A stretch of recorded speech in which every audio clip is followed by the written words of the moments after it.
ਸਤਿ ਸ਼੍ਰੀ ਅਕਾਲ। World news ਦੇਖ ਰਹੇ ਸਾਰੇ ਦਰਸ਼ਕਾਂ ਦਾ ਸਵਾਗਤ ਹੈ। ਮੈਂ ਹਾਂ ਗੁਰਿੰਦਰ ਸਿੰਘ। ਖਬਰਾਂ ਦੀ ਸ਼ੁਰੂਆਤ ਕਰ ਲੈਂਦੇ ਹਾਂ ਹੈਡਲਾਈਨਸ ਦੇ ਨਾਲ।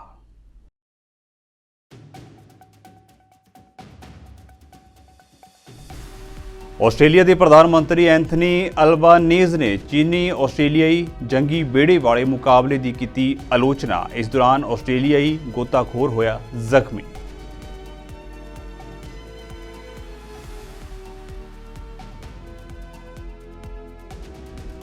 उत्तराखंड सुरंग ਦੇ ਵਿੱਚ ਫਸੇ ਮਜ਼ਦੂਰਾਂ ਦੇ ਲਈ ਬਚਾਅ ਕਾਰਜ 10ਵੇਂ ਦਿਨ ਵੀ ਜਾਰੀ। ਸੁਰੰਗ ਅੰਦਰ ਫਸਿਆਂ ਦੇ ਪਹਿਲੇ ਵਿਜ਼ੂਅਲ ਵੀ ਆਏ ਸਾਹਮਣੇ।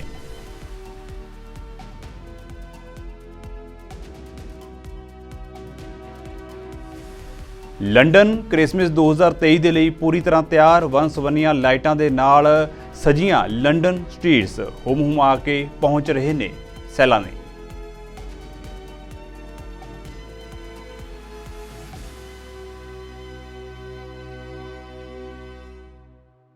ਤੇ ਹੁਣ ਖਬਰਾਂ ਵਿਸਥਾਰ ਦੇ ਨਾਲ।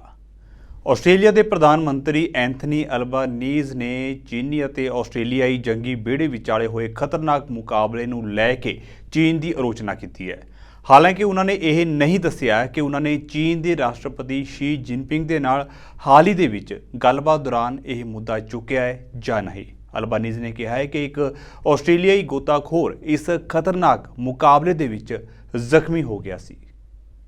This was dangerous, it was unsafe and unprofessional from the Chinese forces, and our major concern, of course, is always for the safety of our Australian Defence Force personnel.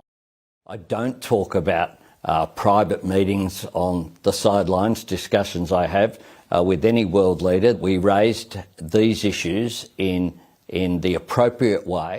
We have put our very strong objections to China very clearly, very directly, through all of the appropriate channels in all of the forums that are available to us.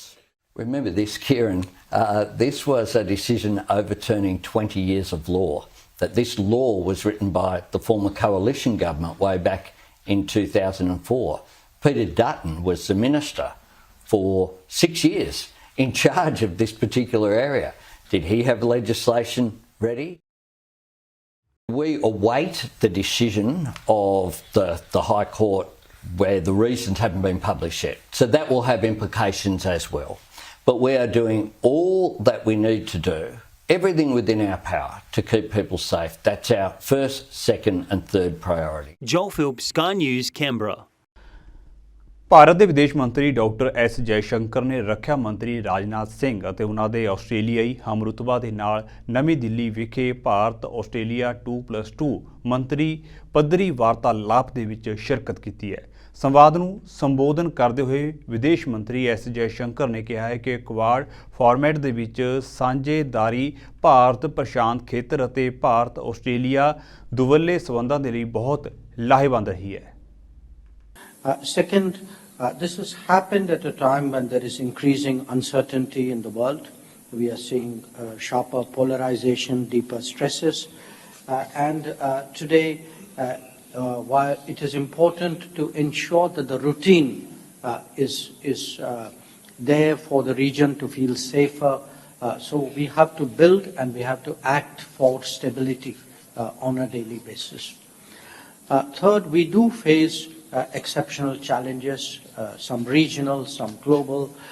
Many of them involve challenges to the rule of law, and as comprehensive strategic partners, it is important to also plan for those exceptions. And these could be man-made exceptions, but these could be HADR situations where again it's important that we have a culture of cooperation in order to respond. For our partnership in the Quad format has been very beneficial for the Indo-Pacific region and indeed for our own bilateral relations. Australia ਦੇ ਵਿਦੇਸ਼ ਮੰਤਰੀ penny Wong Bharat ਦੌਰੇ ਉੱਤੇ ਹਨ। ਭਾਰਤੀ ਵਿਦੇਸ਼ ਮੰਤਰੀ ਦੇ ਨਾਲ 2+2 ਵਾਰਤਾਲਾਪ ਤੋਂ ਬਾਅਦ ਅੱਜ ਵੋਂਗ ਨੇ ਆਸਟ੍ਰੇਲੀਅਨ ਫਰਸਟ ਨੇਸ਼ਨ ਕਲਾਕਾਰਾਂ ਨੂੰ ਪੇਸ਼ ਕਰਨ ਵਾਲੀਆਂ ਆਗਾਮੀ ਪ੍ਰਦਰਸ਼ਨੀਆਂ ਦਾ ਭਾਰਤ ਵਿੱਚ ਉਦਘਾਟਨ ਕੀਤਾ। ਸਮਾਗਮ ਨੂੰ ਸੰਬੋਧਨ ਕਰਦਿਆਂ ਉਹਨਾਂ ਕਿਹਾ ਹੈ ਕਿ ਦੋਵੇਂ ਦੇਸ਼ ਆਪਣੇ ਪਹਿਲੇ ਰਾਸ਼ਟਰ ਦੇ ਸੱਭਿਆਚਾਰਾਂ ਅਤੇ ਭਾਰਤ ਦੀਆਂ ਸੰਸਕ੍ਰਿਤੀਆਂ ਵਿਚਕਾਰ ਸੰਬੰਧ ਜੋੜਨਾ ਚਾਹੁੰਦੇ ਹਨ। We spoke a bit earlier about the Gondwana Art Project. Gonda from central India, which I'm told bears a similarity to some First Nations art forms, will be explored in a separate exhibition we're participating in with the Gondwana Art Project. And there are a number of works, I think over in that corner, which have been hung here today, including from the New England Regional Art Museums, supplied by Utopia Gallery, Sydney, alongside Gond Tribal Art.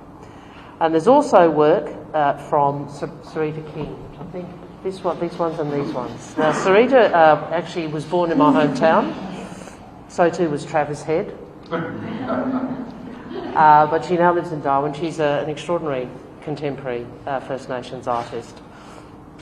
And these works by Sarita will be available at the India Art Fair, including a collaboration with a Kashmiri textile company, Shah Rugs International. But of course, this isn't just about history, it's also about the future.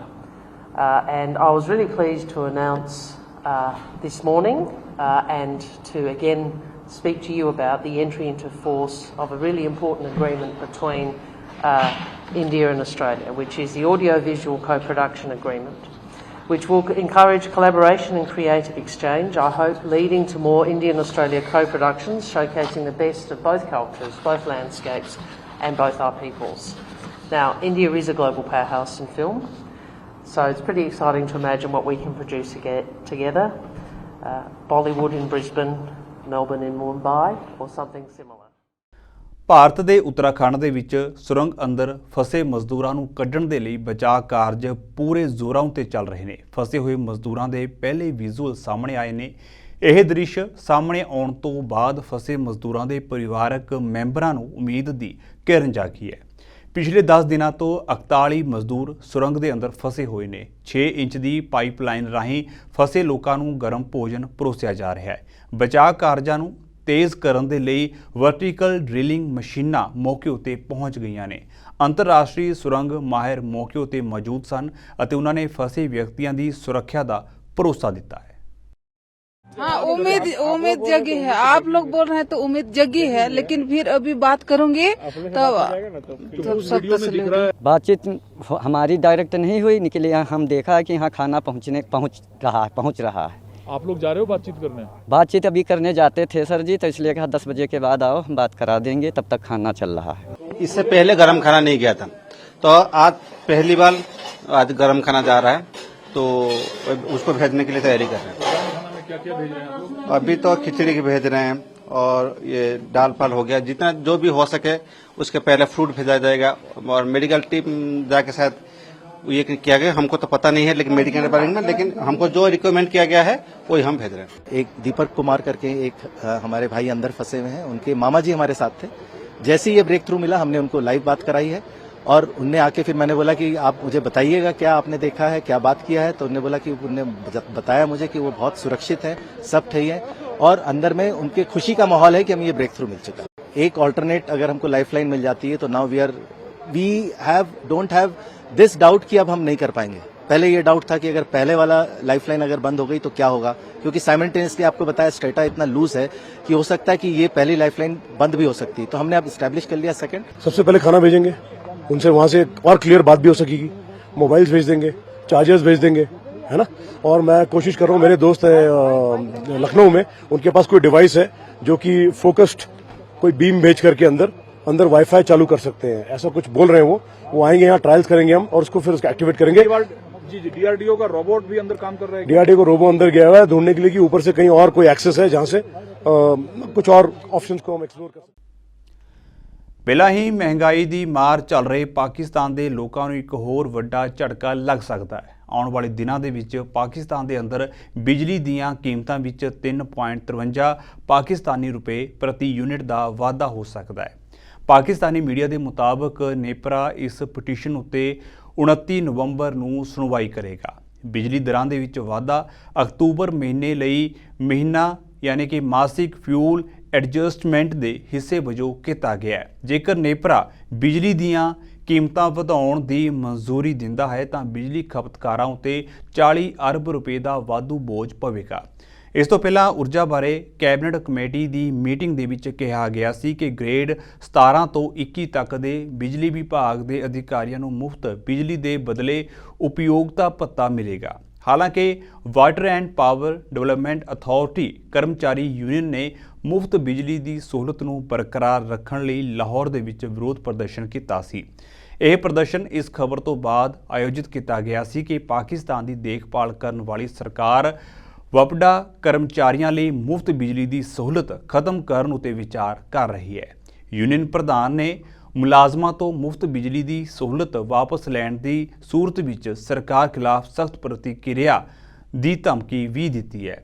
ਜ਼ਿਕਰਯੋਗ ਹੈ ਕਿ ਇਸ ਤੋਂ ਪਹਿਲਾਂ ਖਬਰ ਆਈ ਸੀ ਕਿ ਪਾਕਿਸਤਾਨ ਨੂੰ ਚੀਨ ਦੇ ਬਿਜਲੀ ਉਤਪਾਦਕਾਂ ਨੂੰ ਲਗਭਗ $1.25 ਬਿਲੀਅਨ ਦਾ ਭੁਗਤਾਨ ਕਰਨਾ ਪਵੇਗਾ। ਹਾਈਡਰੋ ਇਲੈਕਟ੍ਰਿਕ ਪਾਵਰ ਉਤਪਾਦਨ 38% ਦੇ ਨਾਲ ਪਾਕਿਸਤਾਨ ਦੇ ਕੁੱਲ ਪਾਵਰ ਗ੍ਰਿਡ ਵਿੱਚ ਸਭ ਤੋਂ ਵੱਧ ਯੋਗਦਾਨ ਪਾਉਂਦਾ ਹੈ। LNG ਆਧਾਰਿਤ ਬਿਜਲੀ ਉਤਪਾਦਨ 17.17% ਦੇ ਨਾਲ ਦੂਜੇ ਸਥਾਨ ਉੱਤੇ, ਪਰਮਾਣੂ ਬਿਜਲੀ ਉਤਪਾਦਨ 12.79% ਅਤੇ ਕੋਲਾ ਆਧਾਰਿਤ ਉਤਪਾਦਨ ਪਾਕਿਸਤਾਨ ਦੀ ਬਿਜਲੀ ਵਿੱਚ 10.3% ਯੋਗਦਾਨ ਪਾਉਂਦਾ ਹੈ। ਇਜ਼ਰਾਈਲ ਹਮਾਸ ਯੁੱਧ ਦੇ ਕਾਰਨ ਗਾਜ਼ਾ ਦੇ ਵਿੱਚ ਪੈਦਾ ਹੋਏ ਮਾਨਵਤਾਵਾਦੀ ਸੰਕਟ ਉੱਤੇ UNGA ਦੀ ਗੈਰ ਰਸਮੀ ਚਰਚਾ ਹੋਈ ਹੈ, ਜਿਸ ਦੇ ਵਿੱਚ ਮੈਂਬਰ ਦੇਸ਼ਾਂ ਨੇ ਆਪਣਾ ਪੱਖ ਪੇਸ਼ ਕੀਤਾ। ਇਸ ਦੌਰਾਨ ਭਾਰਤ ਦੀ ਸਥਾਈ ਪ੍ਰਤੀਨਿਧੀ ਰੁਚੀਰਾ ਕੰਬੋਜ ਨੇ ਕਿਹਾ ਹੈ ਕਿ ਭਾਰਤ ਉਹਨਾਂ ਸਾਰੇ ਅੰਤਰਰਾਸ਼ਟਰੀ ਯਤਨਾਂ ਦੀ ਨੁਮਾਇੰਦਗੀ ਕਰਦਾ ਹੈ ਜੋ ਟਕਰਾਅ ਨੂੰ ਘੱਟ ਕਰਨ ਲਈ ਕੀਤੇ ਜਾਂਦੇ ਨੇ। ਗਾਜ਼ਾ ਪੱਟੀ ਦੇ ਵਿੱਚ ਮਾਨਵਤਾਵਾਦੀ ਸੰਕਟ ਬਾਰੇ ਸੰਖੇਪ ਦੇ ਵਿੱਚ ਸੰਯੁਕਤ ਰਾਸ਼ਟਰ ਮਹਾਸਭਾ ਦੇ ਵਿੱਚ ਪਲੇਨਰੀ ਸੈਸ਼ਨ ਦੀ ਗੈਰ ਰਸਮੀ ਮੀਟਿੰਗ ਵਿੱਚ ਬੋਲਦਿਆਂ ਸੰਯੁਕਤ ਰਾਸ਼ਟਰ ਦੇ ਵਿੱਚ ਭਾਰਤ ਦੀ ਸਥਾਈ ਪ੍ਰਤੀਨਿਧੀ ਰੁਚੀਰਾ ਕੰਬੋਜ ਨੇ ਕਿਹਾ ਹੈ ਕਿ ਭਾਰਤੀ ਲੀਡਰਸ਼ਿਪ ਦਾ ਸੰਦੇਸ਼ ਸਪਸ਼ਟ ਅਤੇ ਨਿਰੰਤਰ ਰਿਹਾ ਹੈ। All efforts by the international community that strive towards a de-escalation of the conflict and enables the delivery of urgent humanitarian assistance to the people of Palestine. The message from our leaders has been clear and consistent. We are clearly against violence and are on the side of adherence to international humanitarian law and ensuring that further escalation is prevented, humanitarian aid delivery continues, all hostages are released unconditionally, and all parties work towards an early restoration of peace and stability. Towards this, we also welcome efforts for humanitarian pauses. We are also firm, Mr. President, in our commitment to provide humanitarian aid to the people of Palestine and have already delivered 70 tons of disaster relief materials, including 17 tons of medicines and medical supplies in 2 tranches, and our humanitarian support will continue. Similarly, India continues to play an active role as a member of the Advisory Commission of the United Nations Relief and Works Agency for Palestine refugees in the Near East. Mr. President, let me conclude by underlining India's consistent position of achieving a just, peaceful and lasting solution to the Israel-Palestine issue. India has always advocated the resumption of direct negotiations towards establishing a sovereign, independent and viable state of Palestine living within secure and recognized borders side by side at peace with Israel. Gaza ਦੇ ਵਿੱਚ Hamas ਦੇ ਵੱਲੋਂ ਕੈਦ ਕੀਤੇ ਗਏ ਇਜ਼ਰਾਈਲੀ ਬੱਚਿਆਂ ਦੇ ਪਰਿਵਾਰ ਟੇਲ ਅਵੀਵ ਦੇ ਵਿੱਚ ਸੰਯੁਕਤ ਰਾਸ਼ਟਰ ਬਾਲ ਖੰਡ ਦੇ ਬਾਹਰ ਇੱਕ ਵਿਰੋਧ ਪ੍ਰਦਰਸ਼ਨ ਕਰ ਰਹੇ ਸਨ ਤਾਂ ਜੋ ਅੰਤਰਰਾਸ਼ਟਰੀ ਪੱਧਰ ਤੱਕ ਇਜ਼ਰਾਈਲੀ ਕੈਦੀਆਂ ਦਾ ਮੁੱਦਾ ਚੁੱਕਿਆ ਜਾ ਸਕੇ। ਸੈਂਕੜੇ ਪ੍ਰਦਰਸ਼ਨਕਾਰੀ ਵਿਸ਼ਵ ਬਾਲ ਦਿਹਾੜੇ ਉੱਤੇ ਵਿਰੋਧ ਪ੍ਰਦਰਸ਼ਨ ਦੇ ਵਿੱਚ ਸ਼ਾਮਲ ਹੋਏ। ਹਮਾਸ ਲੜਾਕਿਆਂ ਦੇ ਵੱਲੋਂ ਦੱਖਣੀ ਇਜ਼ਰਾਈਲ ਉੱਤੇ ਹਮਲਾ ਕਰਨ ਤੋਂ 6 ਹਫ਼ਤਿਆਂ ਬਾਅਦ ਲਗਭਗ 1200 ਲੋਕਾਂ ਦੀ ਮੌਤ ਹੋ ਗਈ ਹੈ, ਜਿਨ੍ਹਾਂ ਦੇ ਵਿੱਚ ਜ਼ਿਆਦਾਤਰ ਆਮ ਨਾਗਰਿਕ ਅਤੇ ਲਗਭਗ 240 ਹੋਰਾਂ ਨੂੰ ਕੈਦੀ ਬਣਾ ਲਿਆ ਗਿਆ ਹੈ। ਮਿਲੀ ਜਾਣਕਾਰੀ ਦੇ ਮੁਤਾਬਕ ਕੈਦੀਆਂ ਵਿੱਚ ਘੱਟੋ ਘੱਟ 35 ਬੱਚੇ ਹਨ, ਜਿਨ੍ਹਾਂ ਵਿੱਚੋਂ 18 ਦੀ ਉਮਰ 10 ਸਾਲ ਅਤੇ ਇਸ ਤੋਂ ਘੱਟ 20 ਨੇ। ਪ੍ਰਦਰਸ਼ਨਕਾਰੀਆਂ ਨੇ ਇਜ਼ਰਾਈਲ ਦੇ ਝੰਡੇ, ਬੱਚਿਆਂ ਦੀਆਂ ਤਸਵੀਰਾਂ ਅਤੇ ਖਿਡੌਣੇ ਚੁੱਕੇ ਹੋਏ ਸਨ। Now, when we've met with the entire cabinet, what we've heard is that taking down Hamas and bringing the hostages are as important, are equally important as far as I am concerned, and I represent myself and my family, this is incredibly disappointing. When we're talking about people's lives, then we all feel, especially when we're talking about our families, that this should be the top priority. It doesn't mean that we should not care about taking down Hamas. Absolutely not. Nobody is claiming that. Nobody is saying that. But we definitely have a criticism on how this prioritization goes. It is absolutely clear that they have to keep things confidential. They kept saying it. They kept expressing the fact that they wish that they could tell us. And I felt they were being honest about it. And it makes, it just takes common sense to understand that if they told us about the details of the deal that is now being done, then it might jeopardize it. Israel, at this point in time, is in probably the biggest crisis it's had. And now it's time to revert to the makeup of what brings us together and what makes this country a country, a state that we can get behind. And this principle must be that we choose life, civilian life, our soldiers' life, over anything else. London Christmas 2023 ਦੇ ਲਈ ਪੂਰੀ ਤਰ੍ਹਾਂ ਤਿਆਰ ਹੈ ਅਤੇ ਵਿਸ਼ਵ ਪ੍ਰਸਿੱਧ London Christmas ਦੀਆਂ ਲਾਈਟਾਂ ਪੂਰੇ ਸ਼ਹਿਰ ਦੇ ਵਿੱਚ ਜਗਮਗਾਉਂਦੀਆਂ ਹਨ, ਜਦੋਂ ਕਿ ਆਕਸਫੋਰਡ ਸਟਰੀਟ, ਬੌਂਡ ਸਟਰੀਟ ਅਤੇ ਰੀਜੈਂਟ ਸਟਰੀਟ ਸ਼ਾਨਦਾਰ ਕ੍ਰਿਸਮਸ ਲਾਈਟਾਂ ਦੇ ਨਾਲ ਲੰਡਨ ਵਾਸੀਆਂ ਅਤੇ ਸੈਲਾਨੀਆਂ ਨੂੰ ਆਕਰਸ਼ਿਤ ਕਰਦੀਆਂ ਨੇ। ਕਾਰਨੇਵੀ ਸਟਰੀਟ ਯੂਨੀਵਰਸ ਇੱਕ ਅਜਿਹੀ ਦੁਨੀਆ ਵਿੱਚ ਘੁੰਮਣ ਵਾਲਿਆਂ ਨੂੰ ਲੈ ਕੇ ਜਾਂਦੀ ਹੈ ਜਿਸ ਦੀ ਤੁਲਨਾ ਹੈਰੀ ਪੋਟਰ ਦੀਆਂ ਕਿਤਾਬਾਂ ਦੇ ਹਾਊਸ ਗਮੀਟ ਦੇ ਨਾਲ ਹੀ ਕੀਤੀ ਜਾ ਸਕਦੀ ਹੈ। ਕ੍ਰਿਸਮਸ ਦੀਆਂ ਲਾਈਟਾਂ ਨੂੰ ਚਾਲੂ ਕਰਨਾ ਹਮੇਸ਼ਾ ਇੱਕ ਵੱਡੀ ਗੱਲ ਰਹੀ ਹੈ ਅਤੇ ਪੂਰੇ ਨਵੰਬਰ ਦੇ ਵਿੱਚ ਪੂਰੇ ਲੰਡਨ ਦੇ ਵਿੱਚ ਆਤਿਸ਼ਬਾਜ਼ੀ, ਲਾਈਵ ਸੰਗੀਤ, ਸਨਕੀ ਡਿਸਪਲੇ, ਲਾਈਟ ਪਰੇਡ ਅਤੇ ਇੱਥੋਂ ਤੱਕ ਕਿ ਗ੍ਰਿੰਚ ਦੇ ਨਾਲ ਜਸ਼ਨ ਮਨਾਇਆ ਜਾਂਦਾ ਹੈ। ਲੰਡਨ ਵਾਸੀਆਂ ਨੇ ਵੀਕਐਂਡ ਉੱਤੇ ਪੱਛਮੀ ਲੰਡਨ ਦੇ ਆਕਸਬ੍ਰਿਜ ਦੇ ਵਿੱਚ ਤਿਉਹਾਰਾਂ ਦੇ ਸੀਜ਼ਨ ਦਾ ਸਵਾਗਤ ਕੀਤਾ। ਮੱਧ ਲੰਡਨ ਦੇ ਲੈਸਟਰ ਸਕੁਆਇਰ ਤੋਂ ਲੈ ਕੇ ਕਾਉਂਟੀ ਤੱਕ ਟਿੰਸਲ ਟਾਊਨ ਕ੍ਰਿਸਮਸ ਬਾਜ਼ਾਰ ਵੀ ਸਥਾਪਿਤ ਕੀਤੇ ਜਾਂਦੇ ਨੇ। ਕ੍ਰਿਸਮਸ ਦੀਆਂ ਰਵਾਇਤੀ ਖੁਸ਼ੀਆਂ ਜਿਵੇਂ ਕਿ ਚੀਰੀਓਸ, ਗਰਮ ਚਾਕਲੇਟ ਅਤੇ ਮਲਡ ਵਾਈਨ ਦੇ ਵਿੱਚ ਡੁਬੋ ਕੇ ਦੇਸੀ ਸਮੋਸੇ ਤੱਕ ਕਾਫੀ ਮਸ਼ਹੂਰ ਨੇ।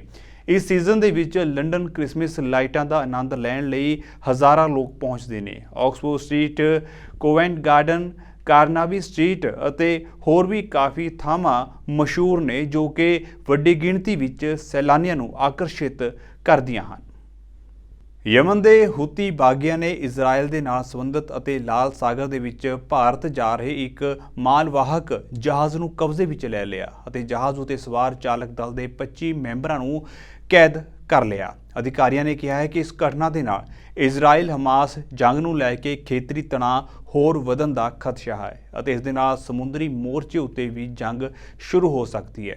ਈਰਾਨ ਸਮਰਥਿਤ ਹੂਤੀ ਬਾਗੀਆਂ ਨੇ ਕਿਹਾ ਹੈ ਕਿ ਉਹਨਾਂ ਇਜ਼ਰਾਈਲ ਦੇ ਨਾਲ ਜੁੜੇ ਹੋਣ ਕਾਰਨ ਜਹਾਜ਼ ਨੂੰ ਕਬਜ਼ੇ ਵਿੱਚ ਲੈ ਲਿਆ ਅਤੇ ਉਹ ਗਾਜ਼ਾ ਦੇ ਹਮਾਸ ਸ਼ਾਸਕਾਂ ਖਿਲਾਫ ਇਜ਼ਰਾਈਲ ਦੀ ਕਾਰਵਾਈ ਦੇ ਖਾਤਮੇ ਤੱਕ ਕੌਮਾਂਤਰੀ ਸਮੁੰਦਰੀ ਪਾਣੀਆਂ ਦੇ ਵਿੱਚ ਇਜ਼ਰਾਈਲੀਆਂ ਦੇ ਨਾਲ ਜੁੜੇ ਜਾਂ ਉਹਨਾਂ ਦੀ ਮਾਲਕੀ ਵਾਲੇ ਜਹਾਜ਼ਾਂ ਨੂੰ ਨਿਸ਼ਾਨਾ ਬਣਾਉਣਾ ਜਾਰੀ ਰੱਖਣਗੇ। ਹੂਤੀਆਂ ਦੇ ਮੁੱਖ ਵਾਰਤਾਕਾਰ ਅਤੇ ਤਰਜਮਾਨ ਮੁਹੰਮਦ ਅਬਦੁਲ ਸਲਾਮ ਨੇ ਬਾਅਦ ਵਿੱਚ ਇੱਕ ਆਨਲਾਈਨ ਬਿਆਨ ਦੇ ਵਿੱਚ ਕਿਹਾ ਹੈ ਕਿ ਇਜ਼ਰਾਈਲੀ ਸਿਰਫ ਤਾਕਤ ਦੀ ਭਾਸ਼ਾ ਸਮਝਦੇ ਨੇ। ਉਹਨਾਂ ਆਖਿਆ ਹੈ ਕਿ ਇਜ਼ਰਾਈਲੀ ਜਹਾਜ਼ ਕਬਜ਼ੇ ਵਿੱਚ ਲੈਣਾ ਇੱਕ ਵਿਵਹਾਰਕ ਕਦਮ ਹੈ ਜੋ ਅੰਜਾਮ ਦੀ ਪਰਵਾਹ ਕੀਤੇ ਬਿਨਾਂ ਸਮੁੰਦਰੀ ਜੰਗ ਛੇੜਨ ਦੇ ਵਿੱਚ ਯਮਨੀ ਹਥਿਆਰਬੰਦ ਬਲਾਂ ਦੀ ਗੰਭੀਰਤਾ ਸਾਬਤ ਕਰਦਾ ਹੈ। ਇਹ ਤਾਂ ਅਜੇ ਸ਼ੁਰੂਆਤ ਹੈ। ਇਜ਼ਰਾਈਲ ਦੇ ਪ੍ਰਧਾਨ ਮੰਤਰੀ ਬੈਂਜਾਮਿਨ ਨੇਤਨਯਾਹੂ ਦੇ ਦਫ਼ਤਰ ਨੇ ਬਹਾਮਸ ਦੇ ਝੰਡਾ ਲੱਗੇ ਗਲੈਕਸੀ ਲੀਡਰ ਜਹਾਜ਼ ਉੱਤੇ ਹਮਲੇ ਦੇ ਲਈ ਹੂਤੀਆਂ ਨੂੰ ਦੋਸ਼ੀ ਠਹਿਰਾਇਆ ਸੀ ਜੋ ਕਿ ਇੱਕ ਇਜ਼ਰਾਈਲੀ ਅਰਬਪਤੀ ਨਾਲ ਸੰਬੰਧਿਤ ਜਹਾਜ਼ ਸੀ। ਜਹਾਜ਼ ਦੇ ਜਾਪਾਨੀ ਆਪਰੇਟਰ NYK ਲਾਈਨ ਨੇ ਕਿਹਾ ਹੈ ਕਿ ਅਗਵਾ ਸਮੇਂ ਜਹਾਜ਼ ਦੇ ਵਿੱਚ ਕੋਈ ਮਾਲ ਨਹੀਂ ਸੀ। NYK ਨੇ ਕਿਹਾ ਹੈ ਕਿ ਇਸ ਦੇ ਚਾਲਕ ਅਮਲੇ ਦੇ member Philippines, Bulgaria, Romania, Ukraine ਅਤੇ ਮੈਕਸੀਕੋ ਤੋਂ ਹਨ। ਜਾਪਾਨ ਨੇ ਜਹਾਜ਼ ਅਗਵਾ ਕਰਨ ਦੀ ਨਿਖੇਧੀ ਕੀਤੀ ਹੈ। ਮੁੱਖ ਕੈਬਨਿਟ ਸਕੱਤਰ ਹੈਰੋਕਾਜ਼ੂ ਨੇ ਕਿਹਾ ਹੈ ਕਿ ਜਾਪਾਨ ਸਰਕਾਰ ਹੂਤੀ ਬਾਗੀਆਂ ਦੇ ਨਾਲ ਗੱਲਬਾਤ ਰਾਹੀਂ ਅਮਲੇ ਦੀ ਫੌਰੀ ਰਿਹਾਈ ਦੀਆਂ ਕੋਸ਼ਿਸ਼ਾਂ ਕਰ ਰਹੀ ਹੈ। ਇਸ ਦੇ ਨਾਲ ਹੀ ਇਜ਼ਰਾਈਲ ਦੇ ਨਾਲ ਗੱਲਬਾਤ ਹੋ ਰਹੀ ਹੈ ਅਤੇ ਸਾਊਦੀ ਅਰਬ, ਓਮਾਨ ਅਤੇ ਈਰਾਨ ਦੀਆਂ ਸਰਕਾਰਾਂ ਦੇ ਨਾਲ ਉਹ ਸਹਿਯੋਗ ਕਰ ਰਹੇ ਹਨ।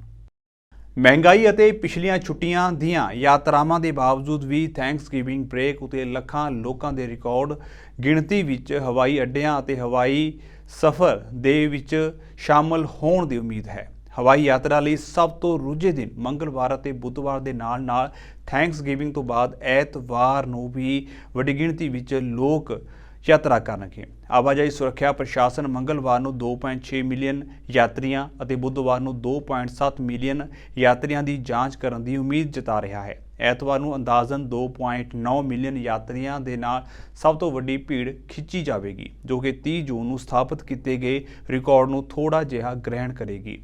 ਇਸ ਦੌਰਾਨ AAA ਨੇ ਭਵਿੱਖਬਾਣੀ ਕੀਤੀ ਹੈ ਕਿ 55.4 ਮਿਲੀਅਨ ਅਮਰੀਕਨ ਥੈਂਕਸਗਿਵਿੰਗ ਤੋਂ ਬਾਅਦ ਅਗਲੇ ਬੁੱਧਵਾਰ ਅਤੇ ਐਤਵਾਰ ਦੇ ਵਿਚਕਾਰ ਘਰ ਤੋਂ ਘੱਟੋ-ਘੱਟ 80 ਕਿਲੋਮੀਟਰ ਦੀ ਯਾਤਰਾ ਕਰਨਗੇ। ਬੁੱਧਵਾਰ ਨੂੰ ਸੜਕਾਂ ਦੇ ਸਭ ਤੋਂ ਵੱਧ ਜਾਮ ਹੋਣ ਦਾ ਖਦਸ਼ਾ ਹੈ। US ਟਰਾਂਸਪੋਰਟੇਸ਼ਨ ਸੈਕਟਰੀ ਪੀਟ ਪੁਟੀਗੀਗ ਨੇ ਕਿਹਾ ਹੈ ਕਿ ਸਰਕਾਰ ਨੇ ਪਿਛਲੇ ਸਾਲ ਵਧੇਰੇ ਹਵਾਈ ਆਵਾਜਾਈ ਨਿਯੰਤਰਕਾਂ ਦੀ ਨਿਯੁਕਤੀ ਕਰਕੇ ਪੂਰਬੀ ਤੱਟਾਂ ਦੇ ਨਾਲ ਨਵੇਂ ਹਵਾਈ ਮਾਰਗ ਖੋਲ੍ਹ ਕੇ ਅਤੇ ਹਵਾਈ ਅੱਡਿਆਂ ਨੂੰ ਬਰਫ਼ਬਾਰੀ ਲਈ ਗ੍ਰਾਂਟਾਂ ਪ੍ਰਦਾਨ ਕਰਕੇ ਛੁੱਟੀਆਂ ਦੀ ਯਾਤਰਾ ਲਈ ਬਿਹਤਰ ਤਿਆਰੀ ਕਰਨ ਦੀ ਕੋਸ਼ਿਸ਼ ਕੀਤੀ ਹੈ।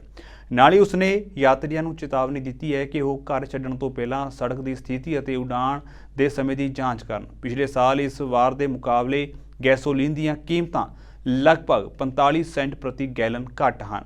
ਸੋਮਵਾਰ ਨੂੰ ਰਾਸ਼ਟਰੀ ਔਸਤ $3.30 ਪ੍ਰਤੀ ਗੈਲਨ ਸੀ। AAA ਦੇ ਅਨੁਸਾਰ 1 ਸਾਲ ਪਹਿਲਾਂ ਇਹ ਕੀਮਤਾਂ $3.67 ਤੋਂ ਘੱਟ ਸਨ। ਆਸਟ੍ਰੇਲੀਆ ਦੀਆਂ ਸਰਹੱਦਾਂ ਉੱਤੇ 35 ਟਨ ਤੋਂ ਵੱਧ ਗੈਰ ਕਾਨੂੰਨੀ ਵੈਪ ਜ਼ਬਤ ਕੀਤੇ ਗਏ, ਕਿਉਂਕਿ ਅਧਿਕਾਰੀਆਂ ਨੇ ਨੌਜਵਾਨਾਂ ਨੂੰ ਵੱਧਦੀ ਵੈਪਿੰਗ ਦੀ ਮਹਾਮਾਰੀ ਤੋਂ ਬਚਾਉਣ ਲਈ ਯਤਨ ਤੇਜ਼ ਕਰ ਦਿੱਤੇ ਨੇ। ਪੁਲਿਸ ਨੇ ਕਿਹਾ ਕਿ ਆਸਟ੍ਰੇਲੀਆ ਦੇ ਨੌਜਵਾਨਾਂ ਨੂੰ ਪ੍ਰਭਾਵਿਤ ਕਰਨ ਦੀ ਜਾਣਬੁੱਝ ਕੇ ਕੋਸ਼ਿਸ਼ ਕਰਨ ਦੇ ਲਈ ਬਹੁਤ ਸਾਰੇ ਵੈਪ ਸਵਾਦ ਵਾਲੇ ਅਤੇ ਰੰਗੀਨ ਪੈਕਿੰਗ ਵਾਲੇ ਸਨ। ਇਹ ਯਤਨ ਇੱਕ ਰਾਸ਼ਟਰੀ ਮੁਹਿੰਮ ਵਜੋਂ ਕੀਤਾ ਗਿਆ, ਜਿਸ ਦੇ ਵਿੱਚ ਵੈਪਿੰਗ ਦੇ ਜ਼ੋਖਮਾਂ ਨੂੰ ਉਜਾਗਰ ਕੀਤਾ ਗਿਆ, ਜੋ ਕਿ ਨੌਜਵਾਨਾਂ ਲਈ ਤੇਜ਼ੀ ਨਾਲ ਇੱਕ ਸਮੱਸਿਆ ਬਣ ਰਿਹਾ ਹੈ। ਜ਼ਬਤ ਕੀਤੇ ਗਏ ਵੈਪ, ਜੋ ਕਿ ਬਹੁਤ ਜ਼ਿਆਦਾ ਨਸ਼ੀਲੇ ਨਿਕੋਟਿਨ ਵਾਲੇ ਸਨ, ਅਧਿਕਾਰੀਆਂ ਵੱਲੋਂ ਸਿਰਫ 2 ਹਫ਼ਤਿਆਂ ਵਿੱਚ ਇਕੱਠੇ ਕੀਤੇ ਗਏ ਸਨ। ਬਿਨਾਂ ਚੇਤਾਵਨੀ ਲੇਬਲ ਦੇ ਕੁਝ ਉਤਪਾਦ ਹਾਨੀਕਾਰਕ ਰਸਾਇਣਾਂ ਨਾਲ ਭਰੇ ਹੋਏ ਸਨ। ਆਸਟ੍ਰੇਲੀਅਨ ਬਾਰਡਰ ਫੋਰਸ ਦੇ ਸੁਪਰਡੈਂਟ ਟੋਰੀ ਰੋਜ਼ਮੰਡ ਨੇ ਦੱਸਿਆ ਹੈ ਕਿ ਉਹ ਬੱਚਿਆਂ ਨੂੰ ਵਧੇਰੇ ਨਿਸ਼ਾਨਾ ਬਣਾਉਂਦੇ ਹਨ। ਉਹਨਾਂ ਨੇ ਅੱਗੇ ਕਿਹਾ ਹੈ ਕਿ ਉਹਨਾਂ ਵਿੱਚ ਜ਼ਿਆਦਾ ਮਾਤਰਾ ਵਿੱਚ ਨਿਕੋਟਿਨ ਸੀ, ਉਹ ਵੀ ਬਿਨਾਂ ਲੇਬਲ ਕੀਤੇ।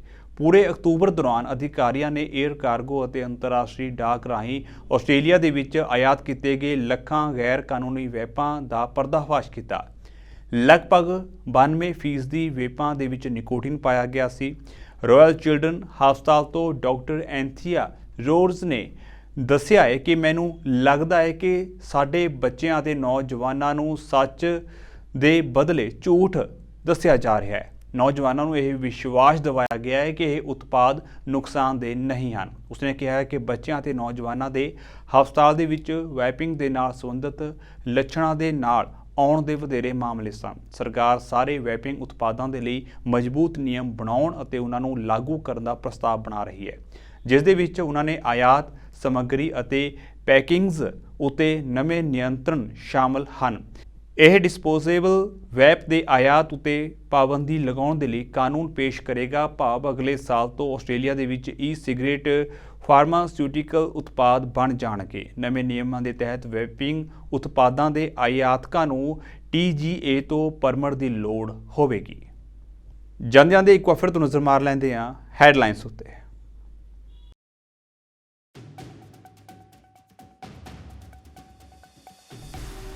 ਆਸਟ੍ਰੇਲੀਆ ਦੇ ਪ੍ਰਧਾਨ ਮੰਤਰੀ ਐਂਥਨੀ ਅਲਬਾਨੀਜ਼ ਨੇ ਚੀਨੀ ਆਸਟ੍ਰੇਲੀਆਈ ਜੰਗੀ ਬੇੜੇ ਵਾਲੇ ਮੁਕਾਬਲੇ ਦੀ ਕੀਤੀ ਆਲੋਚਨਾ। ਇਸ ਦੌਰਾਨ ਆਸਟ੍ਰੇਲੀਆਈ ਗੋਤਾਖੋਰ ਹੋਇਆ ਜ਼ਖਮੀ।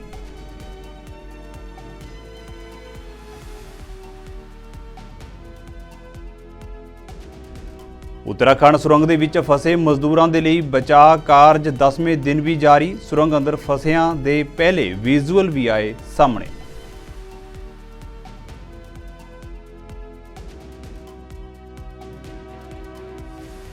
ਲੰਡਨ ਕ੍ਰਿਸਮਸ 2023 ਦੇ ਲਈ ਪੂਰੀ ਤਰ੍ਹਾਂ ਤਿਆਰ। ਵੰਨ-ਸਵੰਨੀਆਂ ਲਾਈਟਾਂ ਦੇ ਨਾਲ ਸਜੀਆਂ ਲੰਡਨ ਸਟਰੀਟਸ ਹੁਮ-ਹੁਮਾ ਕੇ ਪਹੁੰਚ ਰਹੇ ਨੇ ਸੈਲਾਨੀ।